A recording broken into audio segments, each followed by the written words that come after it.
Pemirsa, Anda masih menyaksikan Sindo Malam. Kejaksaan Agung menetapkan Nurman Herin menjadi tersangka kasus tindak pidana pencucian uang ex-Jampitsus Febri Adriansyah. Nurman Herin merupakan teman kuliah Febri yang juga orang kepercayaannya.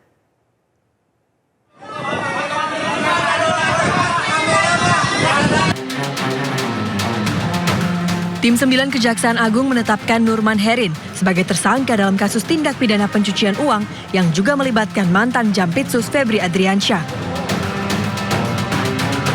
Nurman Herin menjadi tersangka setelah diduga ikut serta dalam kasus yang menyeret Febri. Nurman diketahui merupakan teman kuliah dan menjadi orang kepercayaan Febri saat menjabat Jampitsus. Nurman Herin akan ditahan di Rumah Tahanan Kejaksaan Negeri Jakarta Selatan untuk 20 hari ke depan. Dengan pertimbangan dua alat bukti, dari tim 9 menetapkan tersangka NH terkait dugaan turut serta tindak pidana pencucian uang yang mulai hari ini akan ditahan di Rutan Kejaksaan Negeri Jakarta Selatan untuk 20 hari ke depan. Sebelumnya, Febri Adriansyah juga telah ditahan untuk 20 hari ke depan di Rutan KPK. Saat keluar dari Kejagung, Febri tidak menggunakan rompi tahanan dan tangan tidak diborgol. Pada perkara ini, Kejagung menerima 2 tersangka yang dialihkan dari Polda Metro Jaya. Don Rito dari pihak swasta dan mantan Jampitsus Kejagung Febri Adriansyah. Kejagung mengusut total 4 sprindik pelimpahan dari Polri. Terbaru, tim 9 menerbitkan sprindik baru terkait TPPU temuan emas 74 kg dan uang ratusan miliar rupiah di rumah Febri di Sentul. Sedangkan 3 sprindik lain adalah kasus dugaan korupsi Asabri, Krakatau Steel, dan pengadaan batubara PLTU yang sempat menyebabkan pemadaman listrik. Tim Liputan iNews melaporkan. Kejaksaan Agung terus mendalami dugaan tindak pidana pencucian uang yang menjerat mantan Jaksa Agung Muda Tindak Pidana Khusus Febri Adriansyah. Dalam penggeledahan di rumah Febri, penyidik membawa sejumlah kotak kontainer yang diduga berisi barang bukti.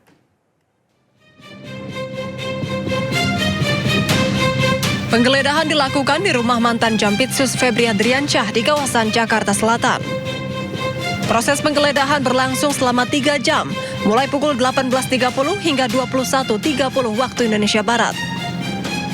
Dari lokasi, penyidik menyita dokumen-dokumen yang diduga berkaitan dengan dugaan tindak pidana pencucian uang.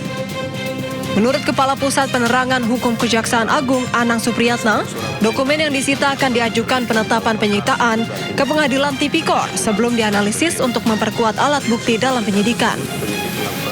Pada hari Jumat 31 Juli 2026, tim penyidik telah melaksanakan tindakan penggeledahan di salah satu rumah milik saudara FA di daerah Radio Dalam berdasarkan surat perintah penyidikan yang telah diterbitkan dalam perkara dugaan tindak pidana pencucian uang atau TPPU.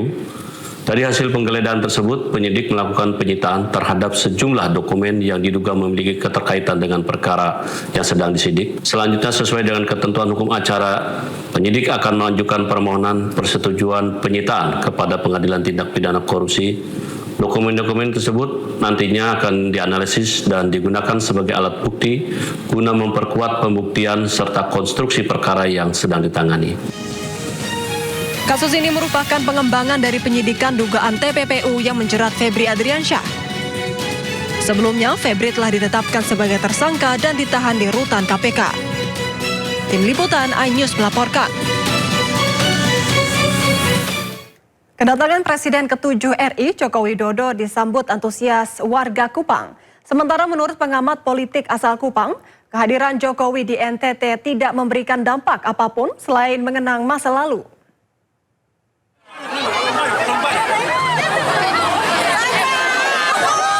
Setelah berkeliling Lampung Juni lalu, safari politik Jokowi berlanjut. Kali ini Presiden ke-7 RI itu bertandang ke kota Kupang, Nusa Tenggara Timur.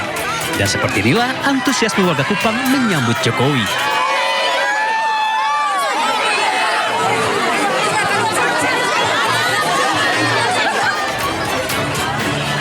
Sejak Sabtu pagi, masa sudah menyemut di Jalan El Tari Kota Kupang. Mereka tampak antusias ingin bertemu hingga bersuah foto dengan Jokowi. Mama, bagaimana perasaannya dapat baju dari... Senang, gembira. Sukacita, oke. Datang di CFD dari jam berapa, Mama? Dari jam 6. Walaupun disambut meriah warga Kupang, namun menurut pengamat politik asal NTT Yonatan Lopo, kunjungan Jokowi ke NTT tidak memberikan manfaat bagi kesejahteraan warga NTT. Yonatan juga menilai kunjungan Jokowi ke Kupang tak lebih dari mengenang masa lalu dan hanya menguntungkan partai politik saja. Saya kira kunjungan Pak Jokowi tidak lebih dari sekedar nostalgia. Jadi saya kira hanya sebatas itu kita menerima kunjungan Pak Jokowi. Di luar itu saya kira tidak banyak yang bisa kita harapkan dari seseorang yang sudah tidak lagi berkuasa sebagai seorang presiden. Jadi kita perlu untuk memisahkan itu. Tetapi bagi PSI tentu saja mereka berkepentingan untuk menata barisan, mesin politik dan sebagainya dalam rangka konsolidasi untuk menuju pemilu yang akan datang. Sementara itu menurut Mahfud MD sebagai warga negara, Jokowi memiliki hak politik untuk melakukan kegiatan politik apapun, asalkan tidak dibiayai negara. Ini negara demokrasi, Pak Jokowi mau turun kemana, mau kemana, itu kan hak dia, iya kan? Seperti halnya kita mau kemana-mana tidak boleh dihalangi punya agenda politik. Rencananya Jokowi akan safari politik ke Kupang NTT hingga hari Minggu esok. Sebelumnya mantan Gubernur DKI Jakarta itu juga sudah melakukan safari politik di kota Bandar Lampung. Dari Kupang, Nusa Tenggara Timur, Eman Suni, iNews melaporkan. Pengadilan Tata Usaha Negara Jakarta menolak seluruh permohonan keberatan yang diajukan Universitas Gadjah Mada terkait keterbukaan informasi ijazah mantan Presiden Joko Widodo. Putusan ini menguatkan penetapan Komisi Informasi Publik yang mewajibkan UGM membuka dokumen akademik Jokowi kepada publik. Selain menolak banding UGM, Majelis Hakim juga membebankan biaya perkara sebesar Rp648.500 kepada pihak UGM. Dalam pertimbangan hukumnya, Majelis Hakim PT UN Jakarta menegaskan hak masyarakat untuk mengetahui riwayat pendidikan pejabat negara mengalahkan klaim kerahasiaan data pribadi. Hakim menolak dalih UGM yang mempermasalahkan batas waktu permohonan informasi serta alasan perlindungan data pribadi. UGM kini wajib menyerahkan dan membuka seluruh dokumen akademik Joko Widodo ke publik.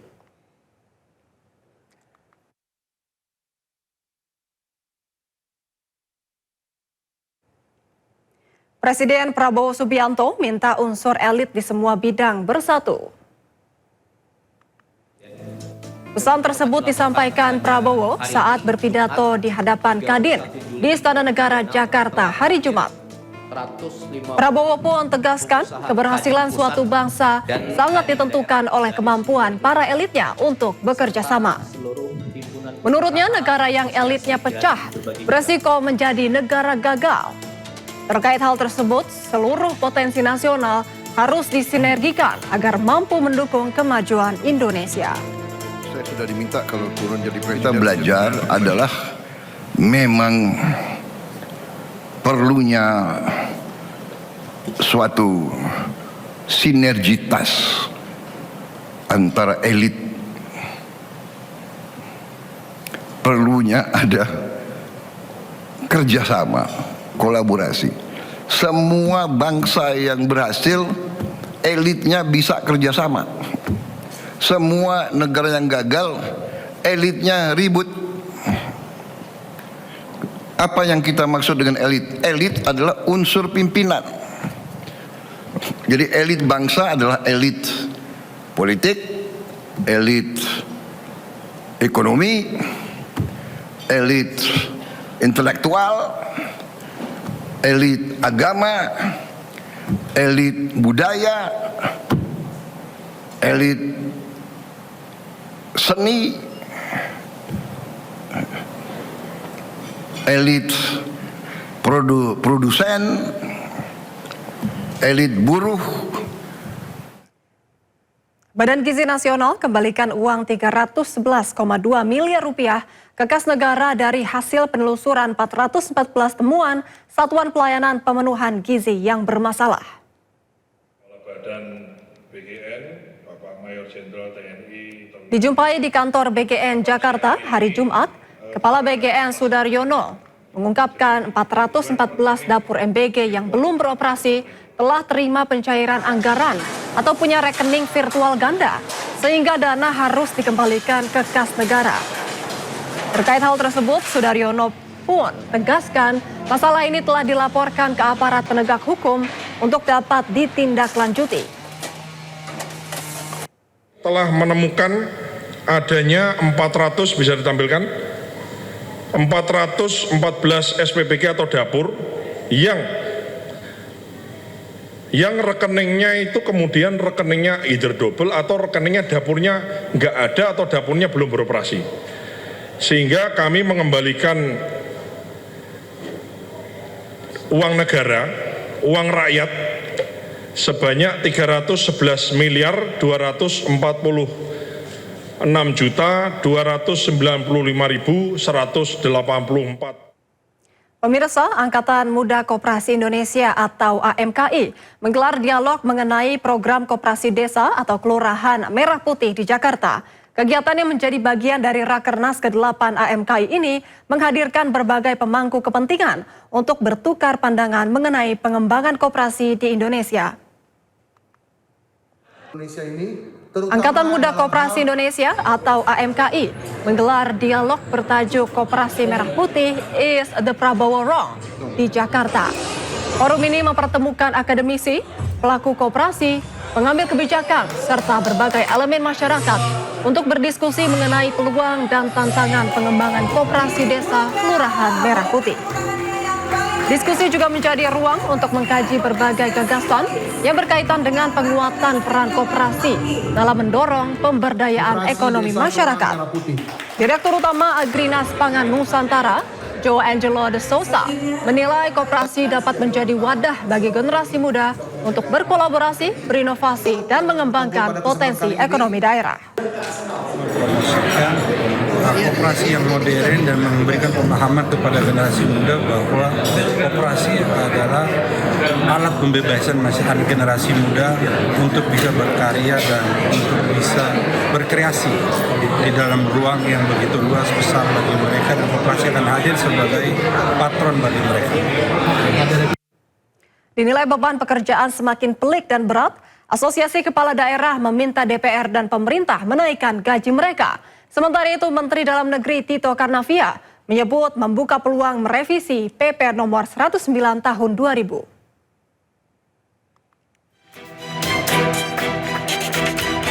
Di tengah maraknya kepala daerah terjerat kasus korupsi, DPR dan Kementerian Dalam Negeri justru tengah mempertimbangkan menaikkan gaji para kepala daerah. Usulan berawal dari keluhan para kepala daerah. Mereka menilai saat ini tugas kepala daerah kian pelik. Tidak hanya menjalankan fungsi pemerintahan, tetapi juga mengurus konflik sosial hingga konflik agraria. Melakukan revisi terhadap PP nomor 109 tahun 2000 tentang kedudukan keuangan kepala daerah dan wakil kepala daerah. Poin 2 ini sudah 26 tahun tidak ada penyesuaian, sedangkan perkembangan situasi ekonomi politik kita semakin kompleks dan tanggung jawab kepala daerah juga semakin besar. Tapi ini peraturan pemerintah sudah 26 tahun tidak ada penyesuaian. Menanggapi usulan dari anak buahnya, Menteri Dalam Negeri Tito Karnavian menyebut membuka peluang merevisi peraturan pemerintah nomor 109 tahun 2000 yang mengatur keuangan termasuk gaji para kepala daerah. Tito menyebut aturan berusia 26 tahun itu memang sudah saatnya dievaluasi. Ini dibuat peraturan ini di tahun 2000. Sekarang kita tahun 2026. Sudah 26 tahun peraturan ini dibuat, situasi sudah berubah. Situasi sudah berubah, kenaikan harga juga barang-barang sudah berubah, kurs juga sudah berubah. Kalau mungkin mau dilakukan penyesuaian, disesuaikan keadaan saat ini, itu bisa saja dilakukan penyesuaian.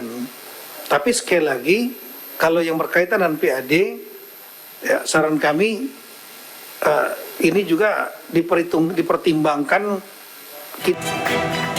Meski membuka peluang untuk menaikkan gaji para kepala daerah, namun menurut Tito, besaran dana operasional nanti akan disesuaikan dengan prestasi dan capaian kinerja para kepala daerah. Tim Liputan Ainus melaporkan.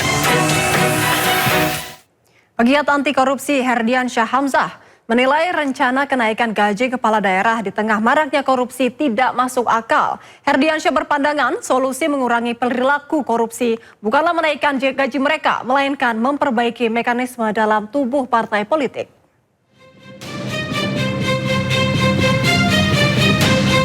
Usulan menaikkan gaji kepala daerah menuai reaksi publik, apalagi alasannya karena beban pekerjaan kepala daerah yang kian berat dan demi mengurangi tindak pidana korupsi.